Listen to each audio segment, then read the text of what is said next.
उन दो बातों को हम लोग समझने की कोशिश करते हैं।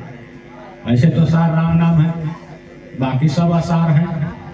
एक रकार मकार बिना बेकार सभी संसार की बातें। जिस वाक्य में जिस शब्द में राम नाम का र और म न हो वो बातें बेकार है।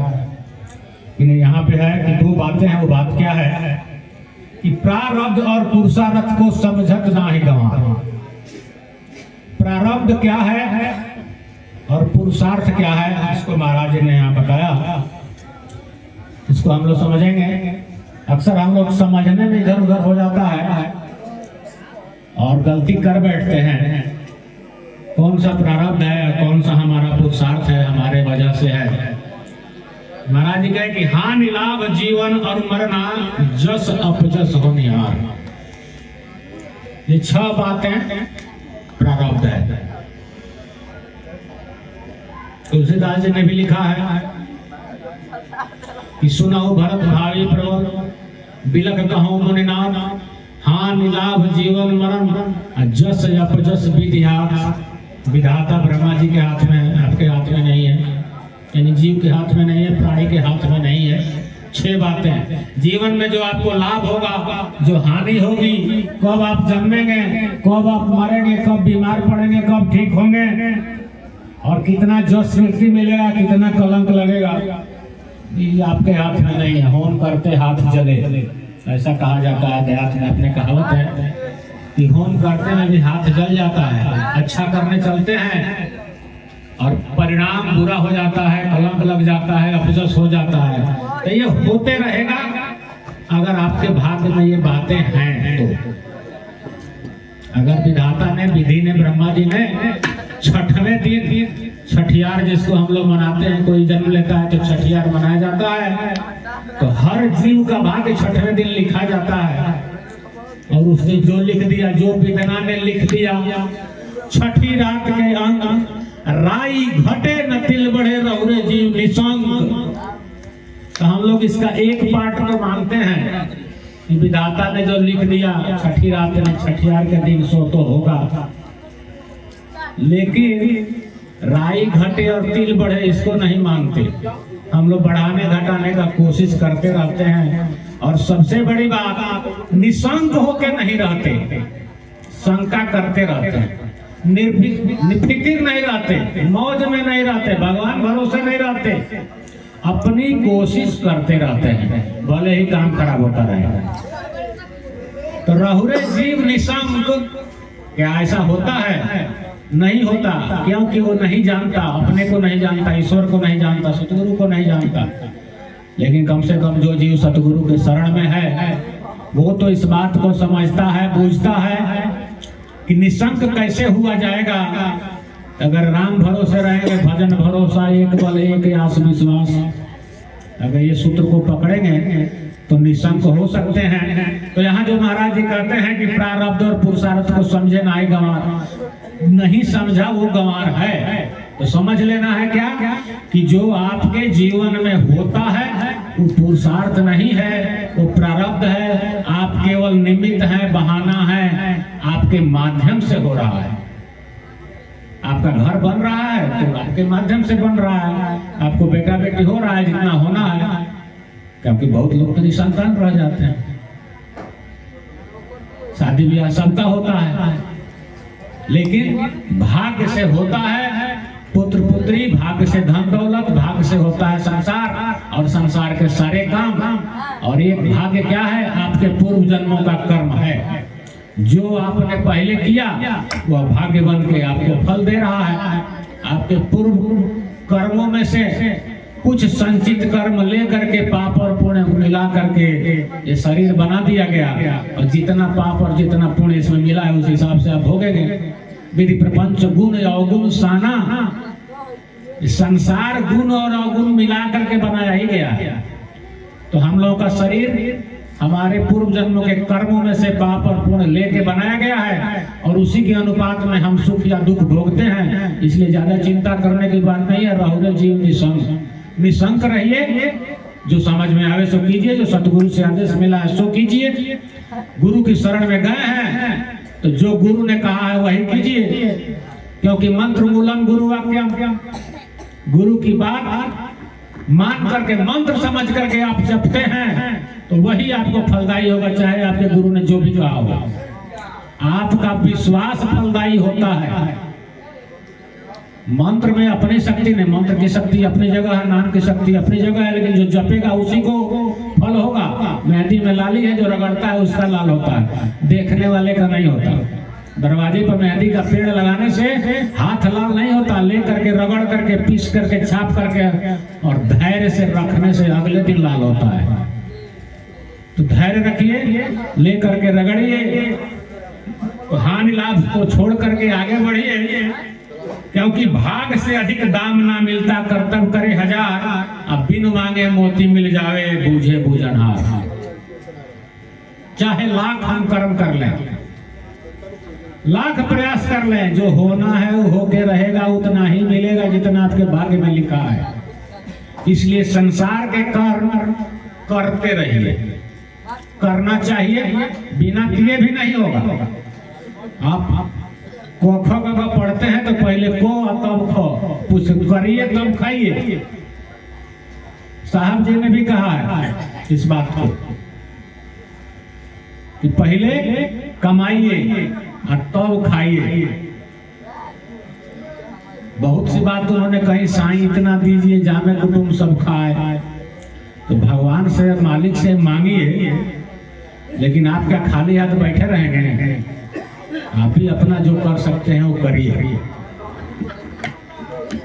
इसलिए काम अपना करिए, लेकिन उसको खुद का किया हुआ न मानिए, ये समझना है क्योंकि वो प्रारब्ध है। एक वैद्य जी के यहाँ बहुत भीड़ लगी हुई थी सुबह सुबह। उन्होंने किसी को दवा दिया था और उस आदमी की तबीयत और खराब हो गई थी, तो सारे लोग सुबह सुबह वैद्य जी के यहाँ करके हल्ला कर रहे थे, मारिए, पकड़िए, पीटिए, इनको गलत दवा देते हैं। हुआ क्या था, शाम को, पिछली शाम को एक व्यक्ति उनसे दवा मांगने गया था।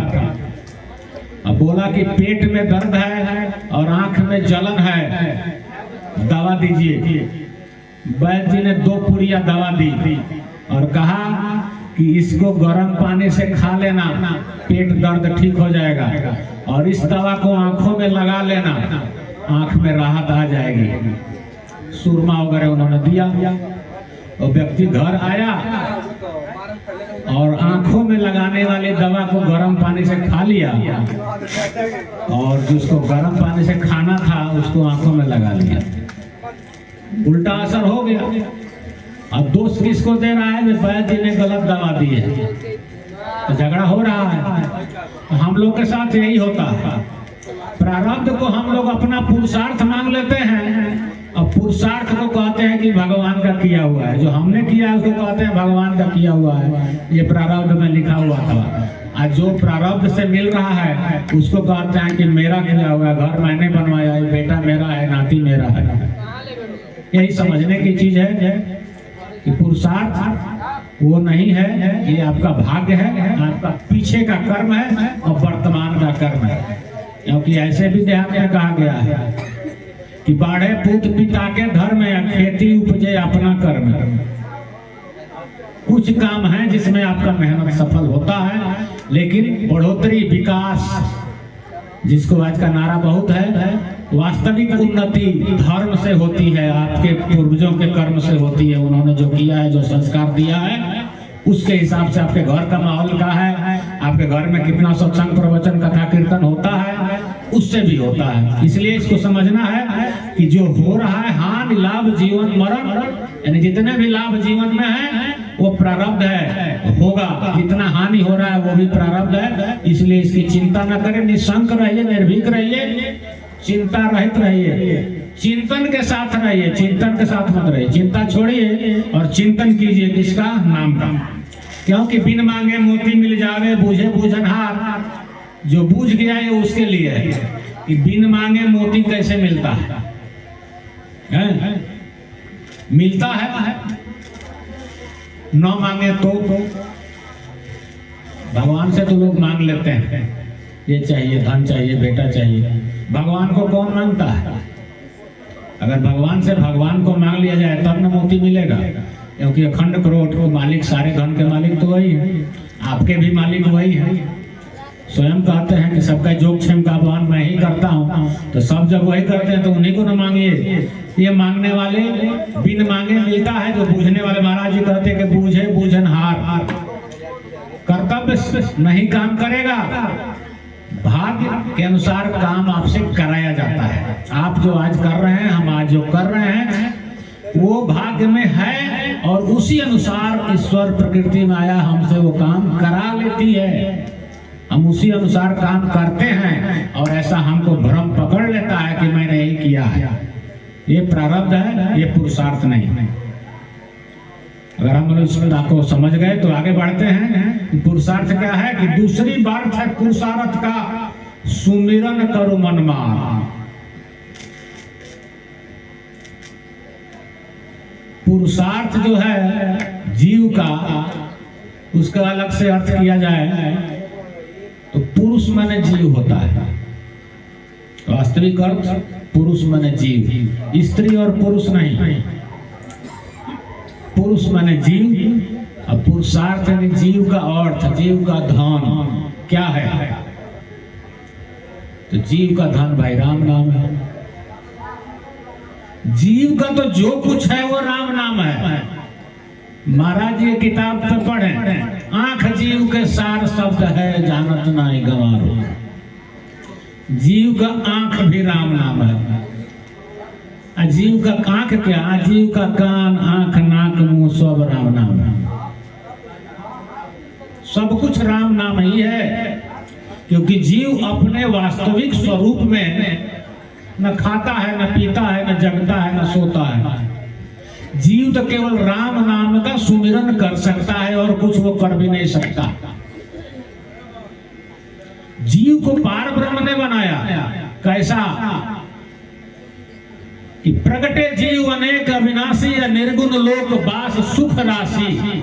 अनेक जीव, सारे जीव को मालिक ने एक ही बार बना दिया और निर्जीव लोक में, निर्गुण लोक में सुख राशि में सुसुप्ति अवस्था में रख दिया। तो वहां न हाथ था, न मुंह था, न नाक था, न कान था। तो सोए हुए हैं, सोने का आनंद ले रहे हैं। फिर मालिक की कृपा हुई तो सूरत शब्द नाम निज दिन्हा, समर्थ जीव चित चेतन किन्हा। वैसे सोए हुए सभी जीवों को मालिक ने स्वयं अपना नाम सुनाया और समर्थी पुरुष ने, समर्थी सतराम जी ने, पार ब्रह्म जी ने इस जीव को चेतन किया। चेतना दी, जीव जागा, चेतन हुआ। समर्थ जीव जीव चेतन किन्हा, तब चेतन हुआ, उसके पहले सोया हुआ। तो सोते में आंख, कान, नाक, मुंह कुछ था ही नहीं, कुछ काम भी नहीं कर रहा था। तो मालिक का शब्द पहली बार उसको मिला तो वही सुन सकता है और वही उसने सुना। आज भी जीव अपने मूल स्वरूप में मालिक का नाम ही देखता है, कहता है, सुनता है, मनन करता है, चिंतन करता है। जीव अभी हम लोगों ने सुना, मम दर्शन थल अनुपा और जीव पाई निज सहज स्वरूपा। तो जीव अपने सहज स्वरूप में आ जाए तो और कुछ करेगा ही नहीं, सिर्फ मालिक का नाम ही सुमिरन करेगा, क्योंकि वही वो कर सकता है, वही उसका पावर है। सूरत और चाहना, तन ईश्वर के अधीना, जीव सूरत चाह स्वाधीना। जीव को दो ही पावर ही है, सूरत करना और चाहना करना।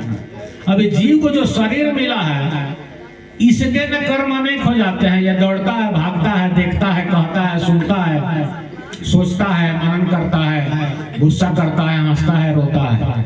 कौन? ये शरीर। इस शरीर में रहने के बाद जब ये जीव जोनि भरम में पड़कर इस शरीर में आता है, जोनि भरम से जग में पड़कर जन्म मरण दुख पाता है।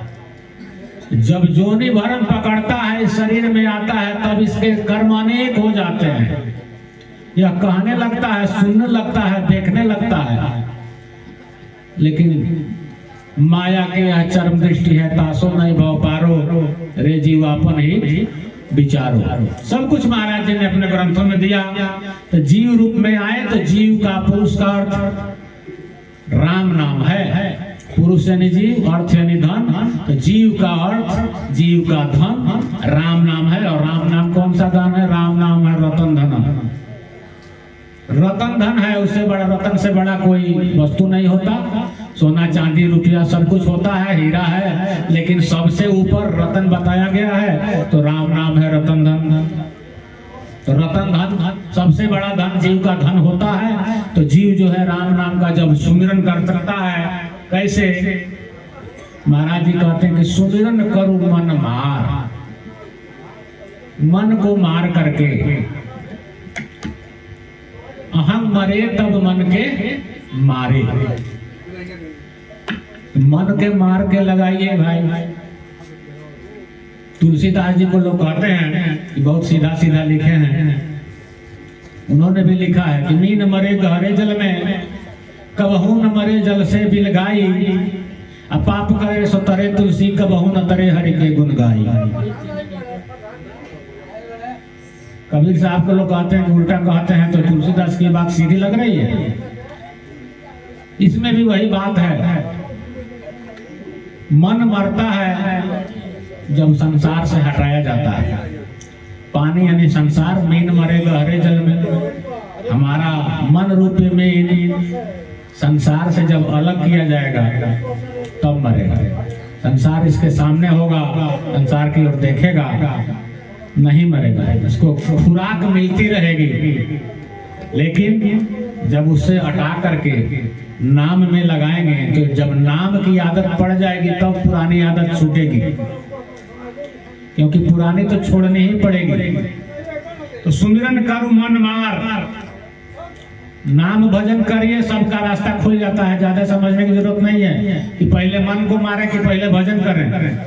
पहले भजन कीजिए, पहले नाम सुमिरन कीजिए, पहले सतगुरु शरणम गाइए, सब कुछ हो जाएगा। सतराम बाबा ने कहा है कि ऊंचा स्वर से गान करो, मन इधर उधर नहीं जाता है, तब प्रेम प्रभु के चरणों में धीरे धीरे लग जाता है। कहा है उन्होंने, मान लीजिए कि लग जाता है। इस बात पर ध्यान देना चाहिए कि सतगुरु के वचन है, उनका आदेश है, उस हिसाब से चले।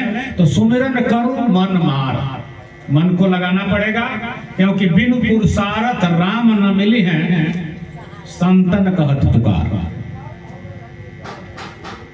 बिना पुरुषार्थ किए राम जी नहीं मिलेंगे। राम जी यानी सतराम जी नहीं मिलेंगे।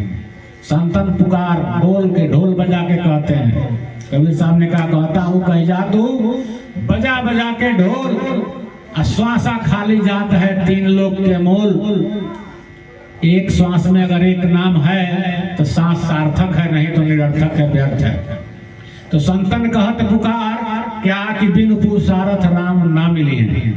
यही पुरुषार्थ को क्या बताए कि सुमिरन, सुमिरन करो, यही पुरुषार्थ है। सुमिरन करो, पुरुषार्थ यही है। महाराज जी के किसी और भजन में है कि सुमिरन करो, पुरुषार्थ यही है, और कोई पुरुषार्थ नहीं है। जीव का एक ही पुरुषार्थ है, सुमिरन करना, सतराम नाम का सुमिरन करना, वही पुरुषार्थ है। वही उसका आंख है, वही उसका कान है, वही उसका जीव है, सब कुछ है। आप उसी को देखिए, उसी को कहिए, उसी को सुनिए, उसी का चिंतन कीजिए, उसी का मनन कीजिए। एक पर जब आएंगे तभी पुरुषार्थ होगा, जब दो पर होगा तो वो पुरुषार्थ नहीं है। दो संसार में होता है, अध्यात्म में दो नहीं होता है, एक ही होता है, आनंद। आनंद में रहिए। संसार में दो होता है, अच्छा बुरा, इधर उधर, आजकल इनका उनका, मेरा तेरा, हानि लाभ, जीवन मरण, जो सब जस, जितनी बात है दो, वो सब इस दुनिया में है, संसार में है। ऊपर एक ही है, एक मालिक है, एक नाम है, एक जीव है, और एक ही काम करना है, मालिक के नाम का सुमिरन भजन करना। यही पुरुषार्थ है, और हर तरह से मन लगे या न लगे। कबीर साहब ने तो कहा कि मन लगा मेरे यार फकीरी में। हम लोग कहाँ मन लगाने की कोशिश करते हैं? अमीरी में। कबीर साहब, संत लोग क्या कहते हैं कि मन लगा मेरे यार फकीरी में, मेरा फकीरी में मन लगता है। तो संसार के हिसाब से फकीरी है, लेकिन वास्तव में रत्न धन जमा करने वाले लोग हैं। जो दिखता है कि संसार में फकीर बन के घूम रहा है, वही वास्तविक धनी है, क्योंकि वो राम नाम रूपी रत्न धन उसके पास है। एक संत ने किसी गृहस्थ के पास जाकर के कहा, मोती है तो देना। अब कौन मोती रखता है भाई? गृहस्थ मोती रखेगा वो भी भिक्षा में देगा, लेकिन संत कहते थे कि मोती चाहिए, भिक्षा में मोती देना, भिक्षा में मोती देना। बहुत घर घूमे, किसी ने नहीं कहा। एक गृहस्थ ने कहा, हाँ मेरे पास है, देंगे। तो संत वहां रुक गए। गृहस्थ आए, बोले कि मोती चाहिए? तो हाँ। तो बोला कि मुझे भी आपसे मोती चाहिए। संत ने कहा कि हाँ ठीक है, मेरे पास भी है, हम भी देंगे। गृहस्थ ने भी कहा कि हम भी देंगे, और संत ने भी कहा कि हम भी देंगे। कौन से मोती थे? तो गृहस्थ लाया अपने घर से एक मुट्ठी, एक अंजरी दाने, अनाज के दाने।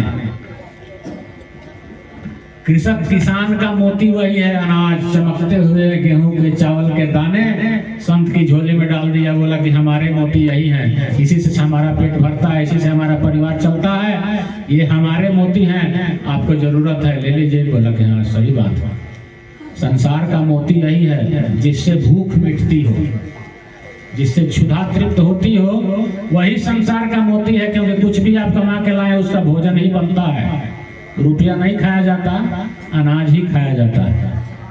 तब कृषक ने कहा कि मेरा मोती दीजिए। कहा कि सुनो। तो उन्होंने सुनाया, सत्संग चर्चा। तो संत के पास क्या है? कान का मोती है। अब गृहस्थ के पास क्या है? तो पेट का मोती है।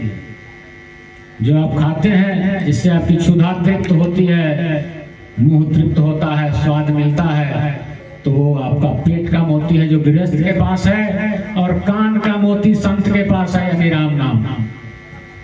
राम नाम का कहना और सुनना भी मोती का दान है, और क्षुधा तृप्त करने का व्यवस्था करना भी मोती का दान है।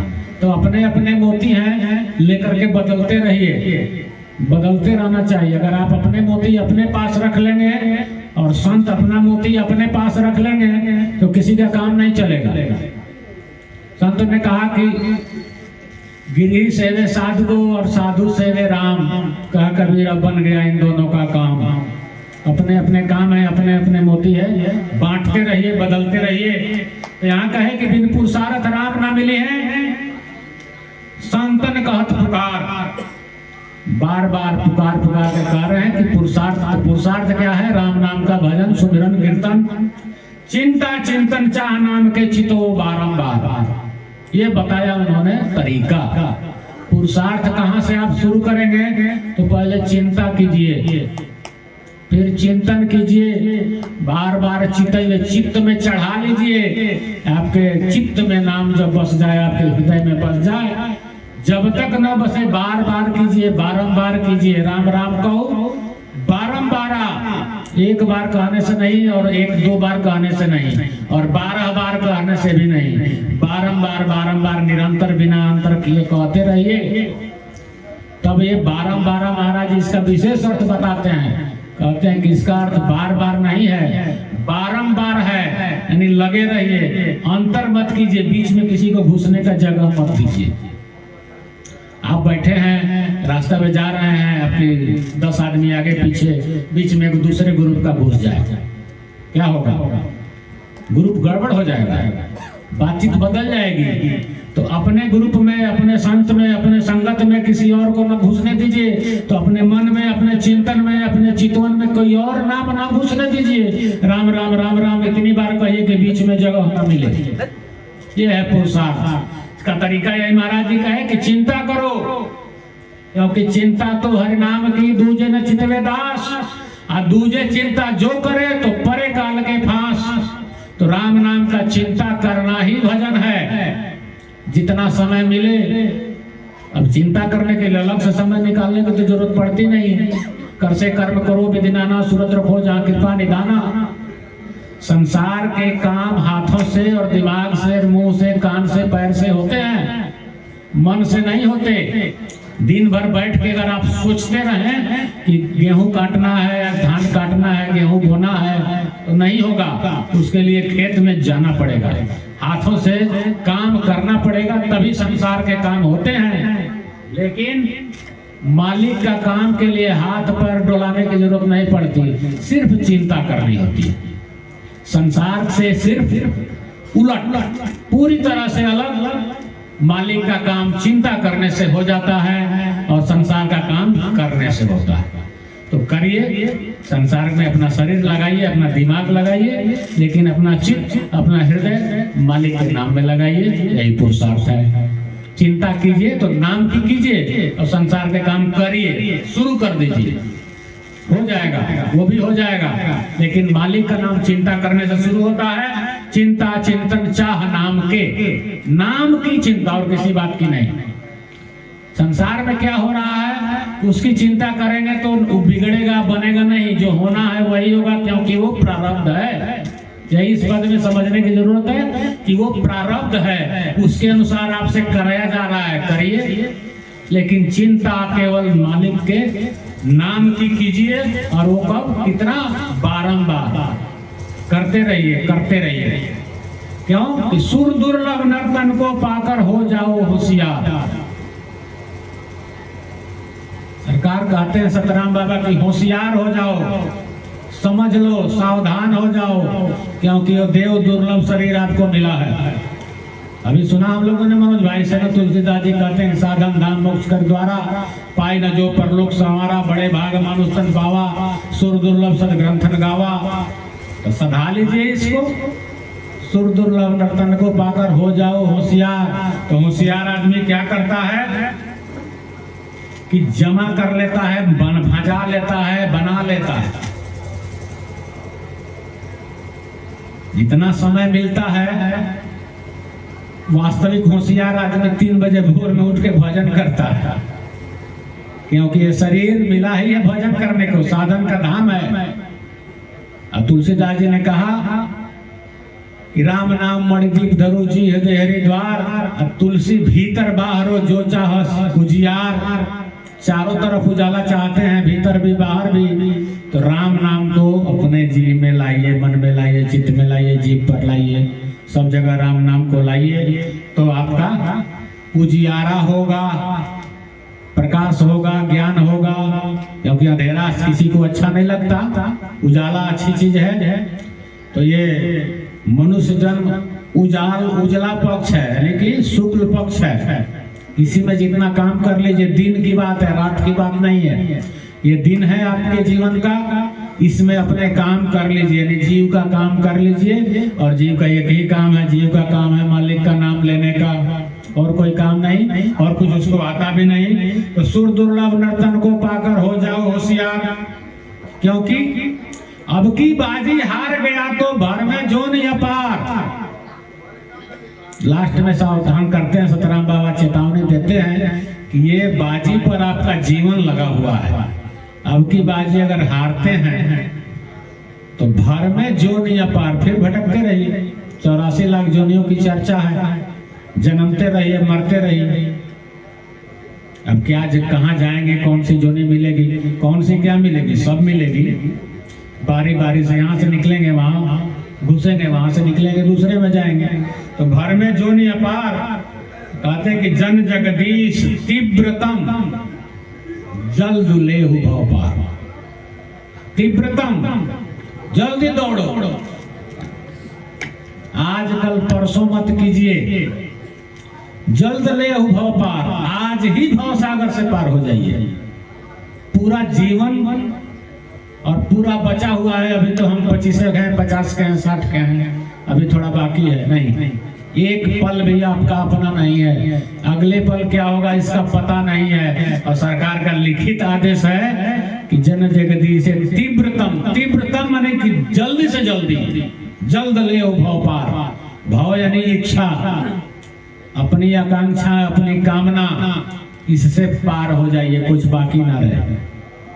देखिए, अगर कहीं जाना हो तो सारी चीजें की तैयारी की जाती है, कुछ चीजें छोड़ दी जाती है, जना कोई वहाँ काम नहीं आता।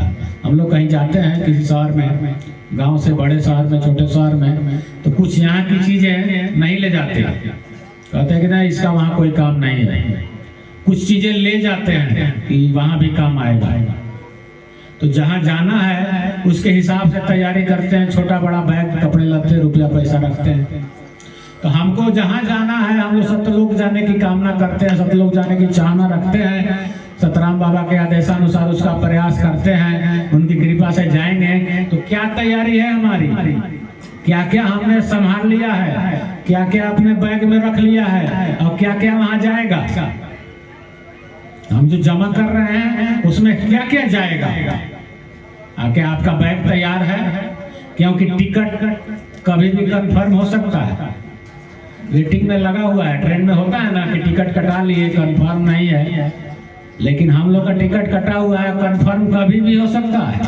जैसे ही कंफर्म हुआ फिर समय नहीं मिलेगा, फिर तो माया जी लाइन काटेंगे और घर के लोग कहेंगे कि हो गया, बोली बंद हो गया।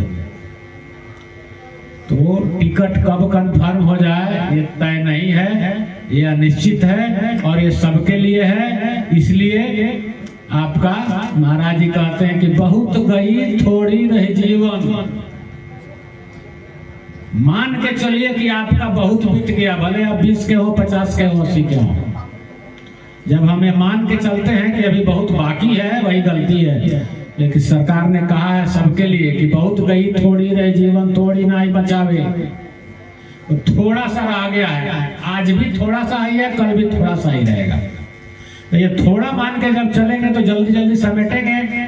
तो तैयार हो रही है, तो क्या हमारा पुरुषार्थ है और क्या प्रारब्ध है, उसके अनुसार अपना काम कीजिए। सीधी बात है कि संसार में जो कुछ होता है वो प्रारब्ध है, और जितना भजन सुमिरन हम लोग करते हैं वो पुरुषार्थ है। बाकी तो और जगह महाराज जी ने कहा है पुरुषार्थ 5 प्रकार के, 4 प्रकार के पुरुषार्थ बताए गए हैं। संसार में लोग बताते हैं अर्थ धर्म काम मोक्ष पुरुषार्थ है, लेकिन वो सब अलग बातें हैं और दूसरी जगह की बातें हैं। इस यहाँ जो सरकार कहते हैं कि 2 बातें समझ लो, प्रारब्ध क्या है, पुरुषार्थ क्या है। दूसरी बात है पुरुषार्थ का सुमिरन करो बार-बार। पुरुषार्थ है कि राम नाम का भजन, क्योंकि जीव की बात हम लोग कर रहे हैं, हम लोग शरीर की बात नहीं कर रहे। सत्संग में जीव से जीव बात करता है, जीव के लिए होता है, जीव के द्वारा होता है। शरीर और शरीर के द्वारा होता नहीं है। शरीर तो एक माध्यम है। अब कोई कहे कि माइक के बिना सत्संग नहीं होगा, इसी से सुनाई देता है, ये सही नहीं है। यह एक साधन है दूर तक आवाज पहुंचाने का। जब बोलेंगे तभी ये बोलेगा। अगर व्यक्ति चुप हो जाए तो माइक अपने आप नहीं बोलेगा। तो उसी तरह और पीछे की ओर जब चलेंगे तो सरकार की आज्ञा से, सतगुरु की आज्ञा से, सतगुरु कृपा से सत्संग होता है। जो बुलवाते हैं वही जीव बोलता है। बोलत कौन, बुलावत कौन, बुलवावत है कौन कौन कौन, बंदे तेरे नगरी में बोलता है कौन कौन कौन, कौन कहता है, कौन कहवाता है, कौन कहलवाता है, सब सरकार जानते हैं। सरकार की कृपा से होता है। तो जब जो जितनी कह रहे हैं उतना समझिए। यहाँ समझना है प्रारब्ध और पुरुषार्थ। तो कर से कर्म करो विधिनाना, सूरत रखो जहाँ कृपा निधाना। एक भाग प्रारब्ध का है, दूसरा भाग पुरुषार्थ का है। हमारा मन, हमारा सूरत, हमारा ख्याल, हमारा चिंतन ये हमेशा फ्री रहता है। इसके लिए अलग से समय नहीं है। जहाँ भी रहेंगे आप काम करता है, सोते समय भी काम करता है। तो हम अगर प्रयास करें, इसका अभ्यास करें, करना चाहिए। तो अगर हमारा अभ्यास सही दिशा में है तो हमारा मन भी सही दिशा में रहेगा। तो राम नाम कहिए और सुनिए, और कहने सुनने से शुरू कीजिए। तो कहते हैं कि कहत सुनत मन अनत न जाई, राम नाम तब चित्त में आई। कहने सुनने से ही शुरुआत होती है, इसलिए कहते रहिए, सुनते रहिए और उसको धारण भी कीजिए, क्योंकि धारण करना ही पड़ेगा। एक जो चित्त है वो मालिक के तरफ से बनाया गया है। पार ब्रह्म ने जीव को चित्त से बनाया। प्रथम चित्त से जीव बनायो, निर्गुण लोक बसायो। और दूसरा उन्होंने बनाया पुरुष निरंजन मन वया, इच्छा नारी विचार, यह दोनों मिल जग रचा संतों करो विचार। तो हम लोग चित्त से बने हैं। जीव जब आप मानते हैं, जब आप जानते हैं कि जीव चित्त से बना है, इसलिए चिंतन करना इसका सहज स्वभाव है। और चिंतन किसका होना चाहिए? तो मालिक का, पार ब्रह्म का होना चाहिए। यही सही दिशा है। संसार का चिंतन हो रहा है तो ये गड़बड़ दिशा है। संसार चिंता करने की और चिंतन करने की चीज नहीं है, ये कर्म भूमि है, यहाँ किया जाता है। काम किया जाता है, हाथ से, दिमाग से, शरीर से, शरीर के विभिन्न अंगों से संसार के काम किए जाते हैं। और जो चित्त है, जो सूरत है, जो मन है, उसे मालिक का नाम जपा जाता है, मालिक के नाम का चिंतन किया जाता है, मालिक के नाम में सूरत किया जाता है और वही टिका रहा जाता है। यहाँ से बैठ करके मालिक के नाम में सूरत लगा के वहीं टिके रहिए। वहाँ अगर हम टिकेंगे, जितना देर टिकेंगे वही हमारे काम आएगा और इसी में कल्याण है। यही जीव का पुरुषार्थ है, इसलिए यही करना चाहिए। बोले सतगुरु महाराज की जय जय जय, सतराम बाबा की जय जय जय। राम राम राम। आगे लोग भाई जय श्री जी से 2 भजन सुने, उसके बाद फिर सत्संग कार्यक्रम आगे बढ़ेगा। ग्राम कोयनी से पधारे हुए भाई जय श्री जी, राम राम राम।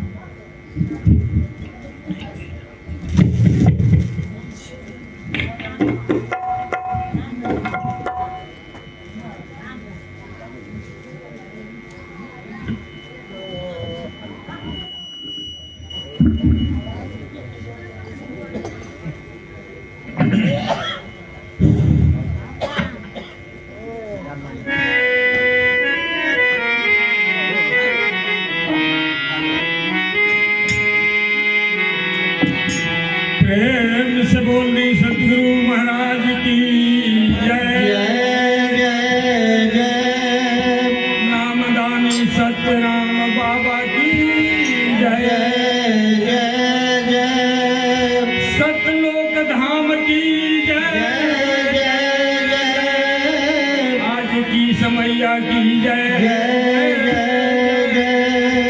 सब संत समाज की जय। शरण सत्य गुरु बंदिके सुमिरो राम राम। महिमा अगमा अपार है, सतराम के नाम। नामी नाम समान है, जानत संत सुजान। अगुण सगुण से नाम बड़ो, रामचरित बखान। जो चेतन को जड़ करे, जड़ई चैतन्य बनाए। साहिब समर्थ नाम है, जग में कहा। चरण सतगुरु बंदो निस्तिल सतराम गुण गाऊं। लोक वेद यरि संत गुप्त मत दर्जा नहीं विद्या नहीं पिंगल जानू। नहीं व्याकरण ज्ञाना, पढ़ान नो छाचार अठारा। श्री राम भूल चूक जो हो वाणी में,